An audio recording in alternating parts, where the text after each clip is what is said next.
রাসূল সাল্লাল্লাহু আলাইহি ওয়াসাল্লাম বলেন, কিয়ামতের দিন তিন ব্যক্তিকে আল্লাহ পাক রব্বুল আলামিন পবিত্র করবেন না এবং তাদের দিকে রহমতের দৃষ্টিতে তাকাবেন না, এমনকি তাদের সঙ্গে কথাও বলবেন না।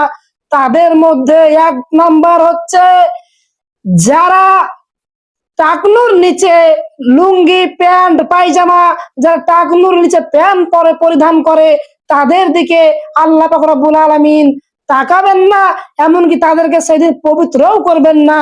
দ্বিতীয় নাম্বার হচ্ছে যে ব্যক্তি দান করে, সাদকা করে, তারপর সে আবার খোটা দেয়, সে আবার মানুষের সামনে বলে বেড়ায় আমি অমুককে অমুক দান করেছি, সেই ব্যক্তিকে আল্লাহ পাক রব্বুল আলামিন পবিত্রও করবেন না কিয়ামতের দিন।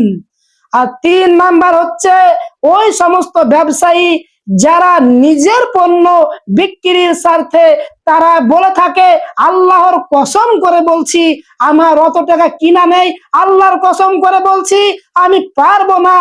আল্লাহর কসম খায়, তারা কোরআনের কসম খায়, তারা মায়ের কসম খায়, তারা বাবার কসম খায়।